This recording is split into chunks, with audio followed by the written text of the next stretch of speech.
한 청년이 모르는 여학생을 구하고 대신 쓰러졌습니다. 그런데 병원에서 재수술이 필요한 위급한 순간 혈액 검사 결과가 나왔고 의사는 충격적인 사실을 발견했습니다. 청년의 어머니와 여학생의 아버지는 25년 전 헤어진 연인이었고 그 청년은 바로 그의 친아들이었습니다. 대체 무슨 일이 있었던 걸까요? 오늘 이야기는 한순간의 용기가 25년간 숨겨졌던 비밀을 밝히고 끊어진 인연을 다시 이어준 기적 같은 이야기입니다. 여러분, 영상 시작 전에 구독과 좋아요 버튼 꼭 눌러주시면 정말 큰 힘이 됩니다. 알림 설정까지 해주시면 다음 이야기도 가장 먼저 만나보실 수 있습니다. 그럼 이제 시작하겠습니다. 때는 평범한 금요일 오후였습니다. 서울 강남의 한 큰 사거리. 퇴근 시간이 다가오면서 사람들은 분주하게 걸음을 옮기고 있었습니다. 횡단보도 신호를 기다리는 직장인들, 학원 가방을 맨 학생들, 장을 보고 돌아가는 주부들. 그저 평범한 일상이었습니다.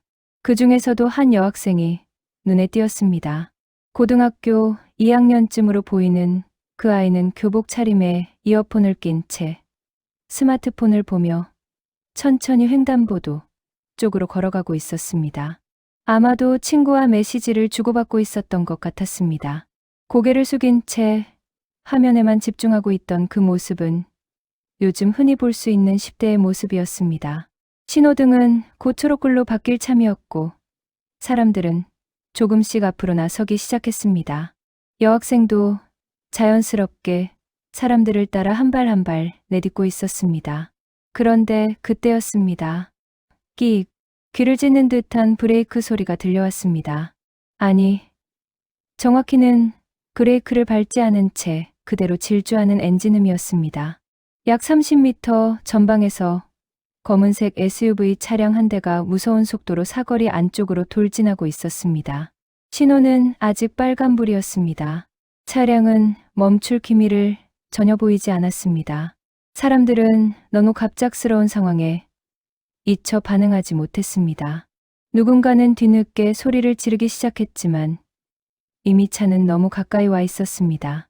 여학생은 여전히 고개를 숙인 채 스마트폰만 보고 있었습니다. 이어폰을 끼고 있던 탓에 주변의 소리가 전혀 들리지 않았던 겁니다.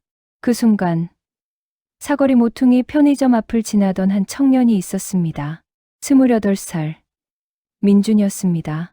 그는 커피를 사서 나오던 길이었는데 사거리 쪽에서 들려오는 이상한 소음에 본능적으로 고개를 돌렸습니다. 그리고 그는 단번에 상황을 파악했습니다. 저 차가 멈추지 않는다.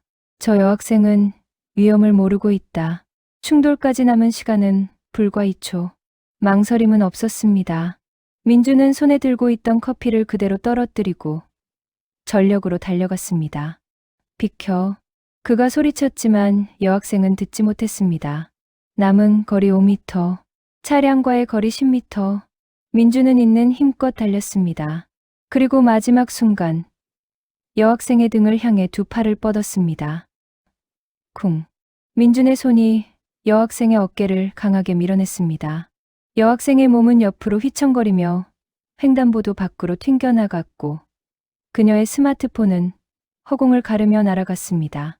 그 순간 쾅. 민준의 몸이 SUV 차량의 앞 범퍼에 그대로 부딪혔습니다.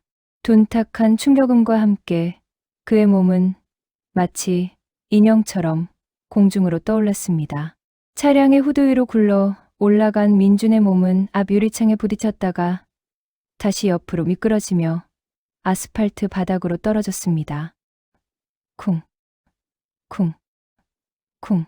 3번의 충격. 그리고 그의 몸은 더 이상 움직이지 않았습니다. 사거리는 순식간에 아수라장이 되었습니다. 깍! 사람 살려요. 119. 누가 119 좀 불러와. 비명과 외침이 사방에서 터져 나왔습니다. 횡단보도 옆으로 밀려난 여학생. 지원이는 잠시 의식을 잃었다가 천천히 눈을 떴습니다. 귀에서는 삐하는 이명이 울렸고 온몸이 욱신거렸습니다. 그녀는 천천히 고개를 들었습니다. 그리고 눈앞의 광경을 보는 순간 그녀의 얼굴에서 모든 혈기가 빠져나갔습니다. 불과 3미터 앞 도로 한가운데 한 남자가 쓰러져 있었습니다. 머리에서는 선홍빛 피가 흘러나와 아스팔트를 붉게 물들이고 있었습니다. 저 사람. 여학생의 입술이 파르르 떨렸습니다. 저 청년이 당신을 밀쳐낸 거예요. 당신 대신 저렇게 된 거라고요. 주변 사람의 말에 지원이의 눈에서 눈물이 주르륵 흘러내렸습니다. 저 때문에. 그때 멀리서 사이렌 소리가 들려왔습니다. 구급차가 도착했습니다. 환자의식 없음, 맥박 약함, 머리 외상 심각. 구급대원들은 신속하게 민준을 들것에 옮겼습니다. 지원이도 함께 구급차에 태워졌습니다. 구급차 안에서 지원이는 고개를 숙인 채 눈물을 흘리고 있었습니다. 병원에 도착한 후 민준은 곧바로 응급실로 들어갔습니다. 혈압 떨어지고 있습니다. CT 촬영 준비. 보호자는요? 연락 중입니다. 의료진의 긴박한 목소리가 이어졌습니다. 병원 측은 민준의 스마트폰에서 엄마라는 연락처를 찾아 전화를 걸었습니다. 여보세요? 혹시 김민준 씨의 어머니이신가요? 네, 왜 그러시죠? 아드님이 교통사고를 당하셨습니다. 지금 오호대학병원 응급실에 계십니다. 뭐라고요? 빨리 오셔야 할 것 같습니다. 지금 바로 갈게요. 30분 후 지원이의 아버지 윤호가 먼저 도착했습니다. 지원아, 아빠. 윤호는 딸을 꼭 껴안았습니다. 괜찮아? 다친 데 없어? 아빠 저는 괜찮은데 저를 구해준 분이. 지원이는 수술실을 가리켰습니다. 그때였습니다. 복도 끝에서 급한 발소리가 들려왔습니다.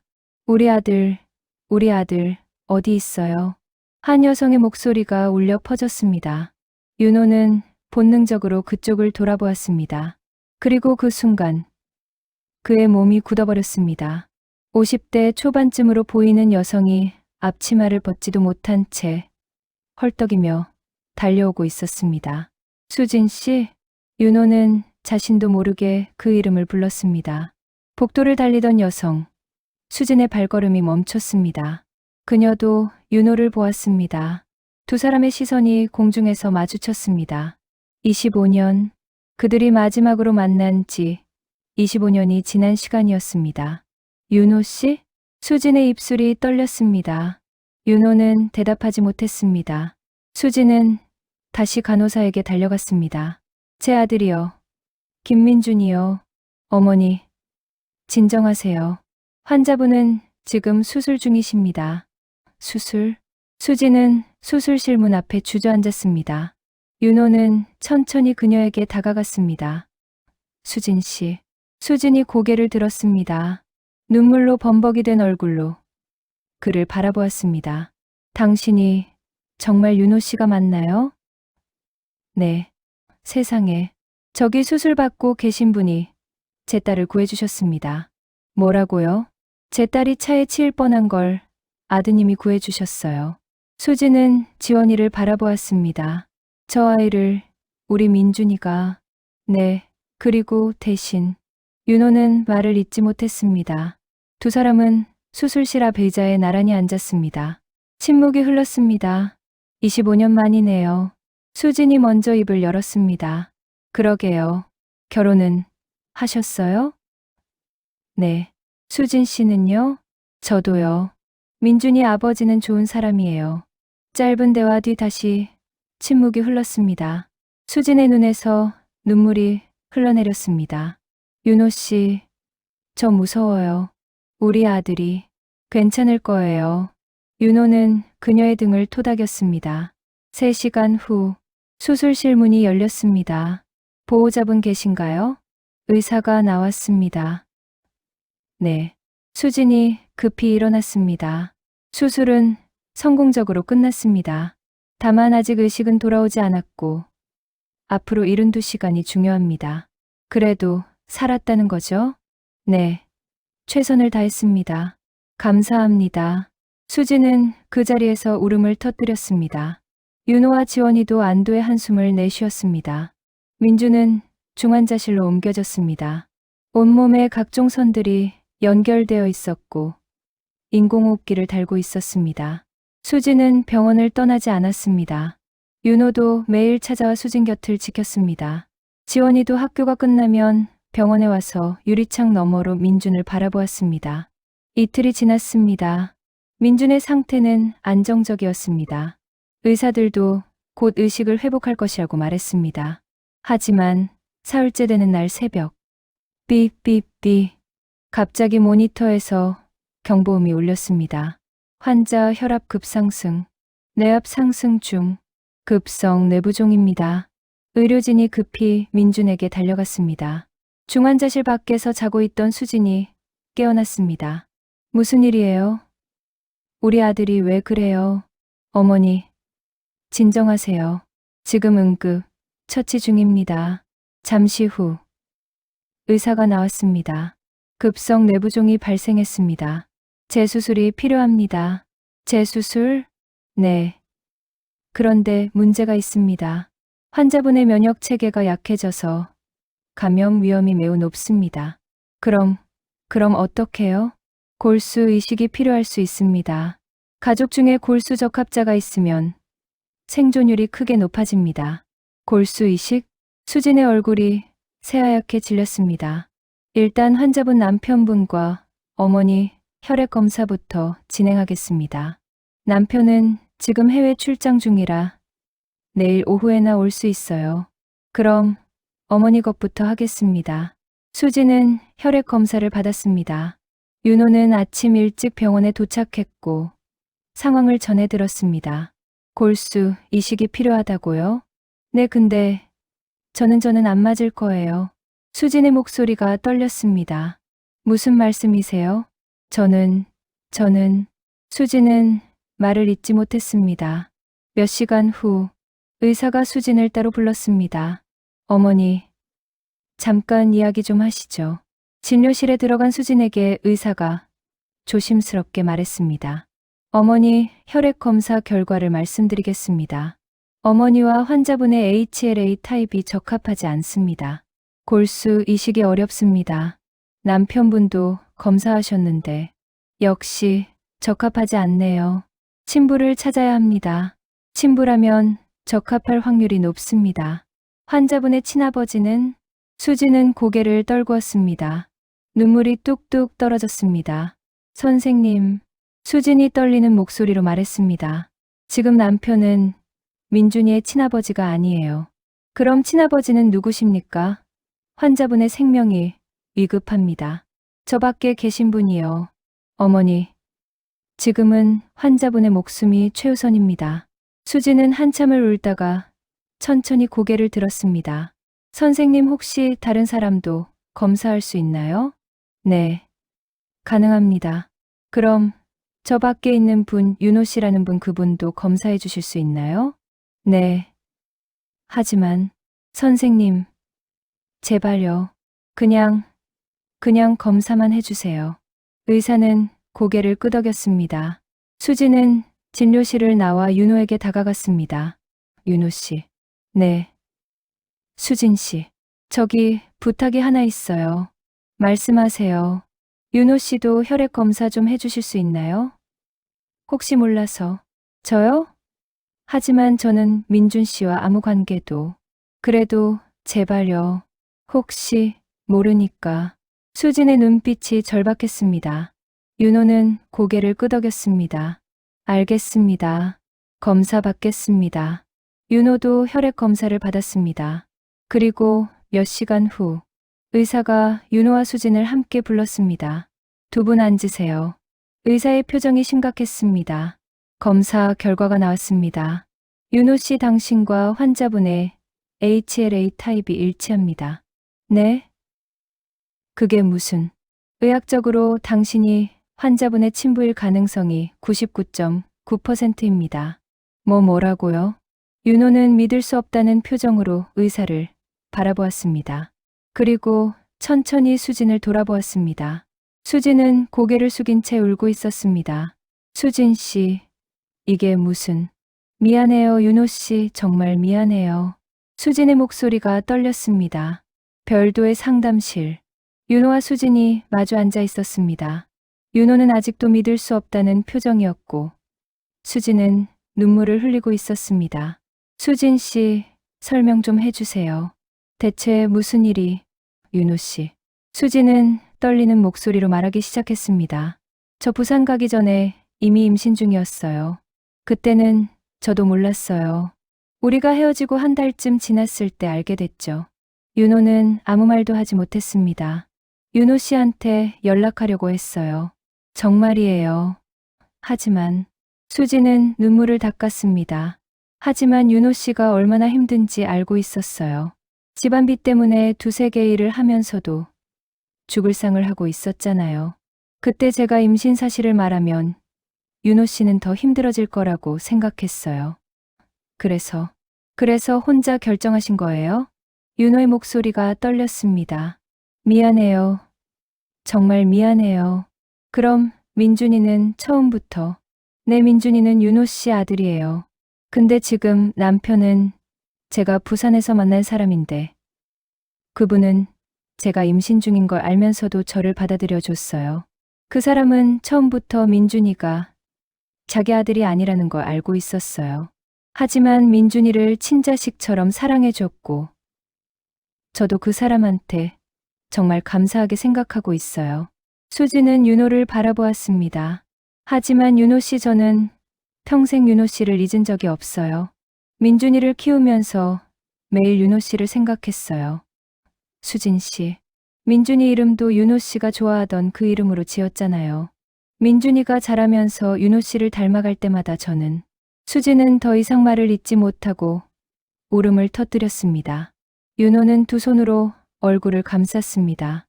제가 아들이 있었다는 걸 28년 동안 모르고 살았다는 게 미안해요. 정말 미안해요. 두 사람은 한참을 울었습니다. 그때 문이 열리고 의사가 들어왔습니다. 두 분, 결정하셨습니까? 환자분의 상태가 계속 악화되고 있습니다. 윤호는 눈물을 닦고 일어났습니다. 하겠습니다. 윤호 씨? 골수 이식. 제가 하겠습니다. 윤호 씨, 정말.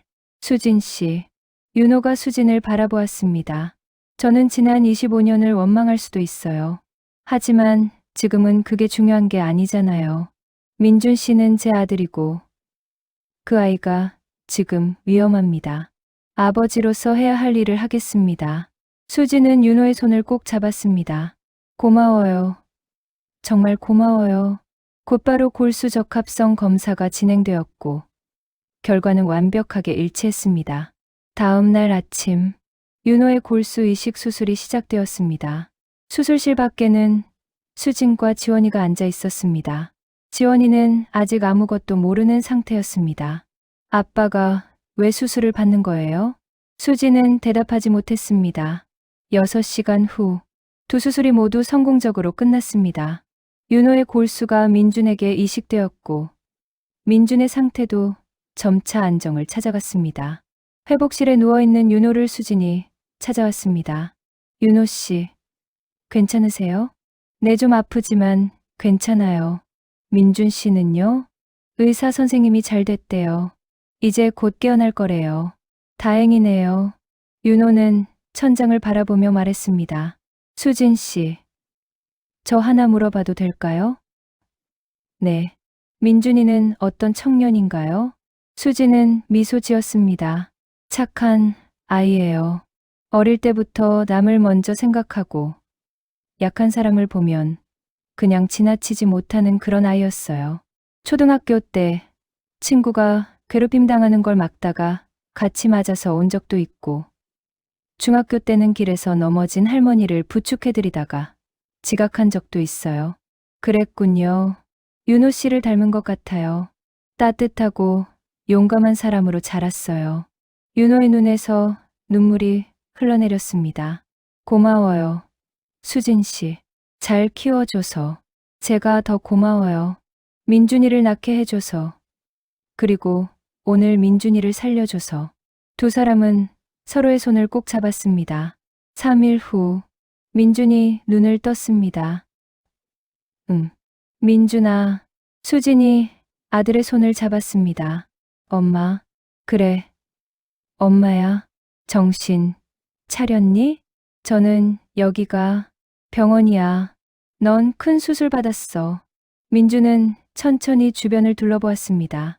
그 여학생은 제가 밀쳐낸. 괜찮아. 내가 구해줘서 무사했어. 다행이다.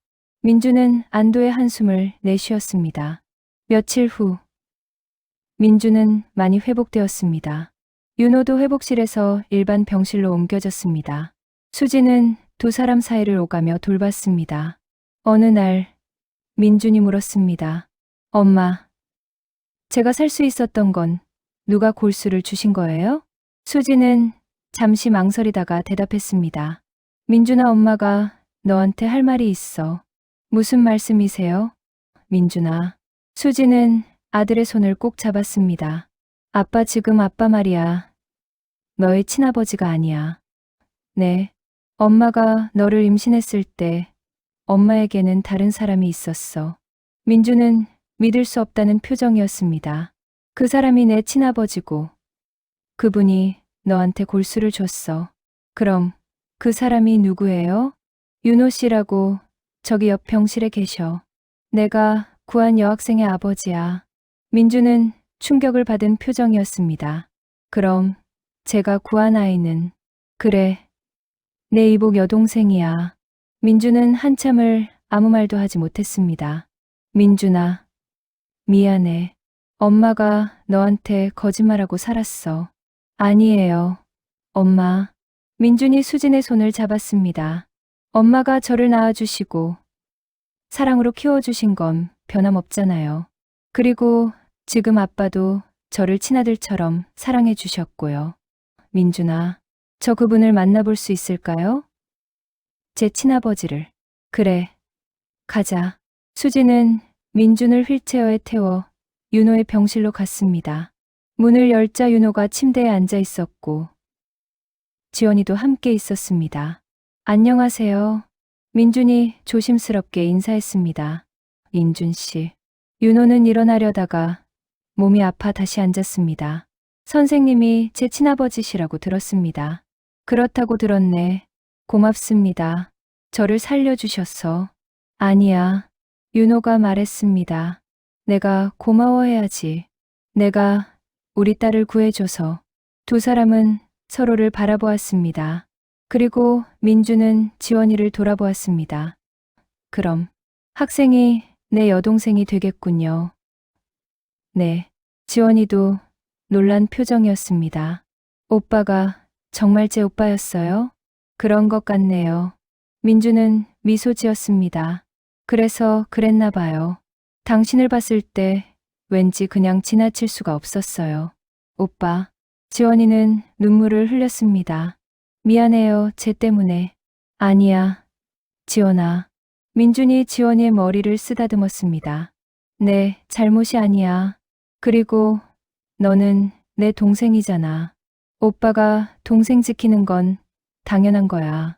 네 사람은 함께 눈물을 흘렸습니다. 2달 후, 민준과 윤호 모두 퇴원했습니다. 그리고 두 가족은 함께 모였습니다. 윤호의 아내, 수진의 남편도 함께였습니다. 처음에는 모두 어색하고 복잡한 심정이었습니다. 하지만 시간이 지나면서 서로를 이해하게 되었습니다. 윤호의 아내는 수진을 원망할 수도 있었지만 그녀는 오히려 수진을 안아주었습니다. 고생 많으셨어요. 혼자서 아이 키우시느라. 수진의 남편도 윤호에게 말했습니다. 민준이를 살려주셔서 감사합니다. 그 아이는 제게도 소중한 아들이니까요. 아니에요. 제가 더 감사합니다. 민준이를 잘 키워주셔서. 두 남자는 악수를 나눴습니다. 식사 자리에서 민준이 일어나 말했습니다. 여러분, 제가 한 말씀 드려도 될까요? 그래, 민준아. 저는 오늘 이 자리가 정말 감사합니다. 저를 낳아주신 친아버지, 저를 키워주신 아버지, 그리고 저를 사랑해주신 두 어머니. 민준의 목소리가 떨렸습니다. 그리고 제 동생 지원이도요. 지원이는 환하게 웃었습니다. 저는 이제 알았습니다. 가족이란 피로만 이어지는 게 아니라는 거요. 맞아. 윤호가 말했습니다. 우리는 이제 진짜 가족이야. 피와 사랑으로 이어진 가족. 모두가 손을 맞잡았습니다. 그리고 함께 기념사진을 찍었습니다. 사진 속 모두가 환하게 웃고 있었습니다. 1년 후, 민주는 완전히 회복하여 사회복지사로 일하고 있었습니다. 지원이는 대학에 합격하여 심리학을 공부하고 있었습니다. 두 가족은 매달 한 번씩 모여 식사를 했고, 명절에는 함께 시간을 보냈습니다. 윤호는 민준을 자주 만나 대화를 나눴고, 수진의 남편도 민준을 여전히 아들처럼 대했습니다. 민준에게는 이제 2명의 아버지가 있었고, 지원이에게는 든든한 오빠가 생겼습니다. 어느 일요일 오후, 두 가족이 한강 공원에 모였습니다.